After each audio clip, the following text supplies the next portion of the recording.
కొమరంభీం ఆసిఫాబాద్ జిల్లాలో బొగ్గు టిప్పర్ డ్రైవర్లు క్లీనర్ వేతనాలు పెంచాలని ధర్నా చేపట్టారు. బెల్లంపల్లి ఏరియా గోలేటిలో పనిచేస్తున్న డ్రైవర్లు క్లీనర్లు వేతనాలు పెంచాలని ఏఐటీసీ ఆధ్వర్యంలో నిరవధిక సమ్మెకు దిగారు. పెరుగుతున్న ధరలకు అనుకూలంగా లారీ డ్రైవర్లకు 34,000, క్లీనర్లకు 21,000 వేతనాలు చెల్లించాలని ఏఐటీసీ బెల్లంపల్లి రీజియన్ అధ్యక్షుడు బోగే ఉపేందర్ డిమాండ్ చేశారు. అలాగే ఈపీఎఫ్, ఈఎస్ఐ బోనస్తో పాటు సమాన పనికి సమాన వేతనం ఇతర డిమాండ్లు పరిష్కరించే వరకు కూడా సమ్మెను కొనసాగిస్తామన్నారు. తమ వేతనాలు పెంచుకుంటే ఉద్యమాన్ని ఉధృతం చేస్తామని హెచ్చరించారు.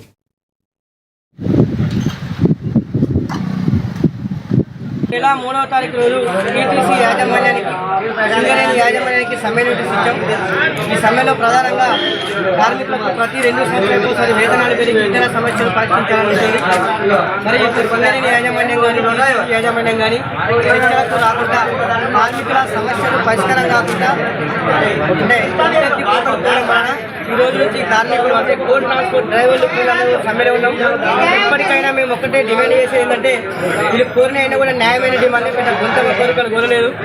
ఏదైతే 8 గంటల పని విధానానికి 34,000 జీతం చెల్లించాలన్నదో దాన్ని వెంటనే నెరవేర్చాలి. అలాగే ఈఎస్ఐ, ఈపీఎఫ్, హాస్పిటల్ ఫెసిలిటీతో పాటు ఇతర సమస్యలు ఏవైతే ఉన్నాయో అవన్నీ కూడా పెంచేంత వరకు కార్మిక వర్గం అంతా కూడా సమ్మెలో ఉంటుందని తెలియజేస్తూ ఈ సమ్మెకు అందరూ సహకరించాలని తెలియజేస్తారు.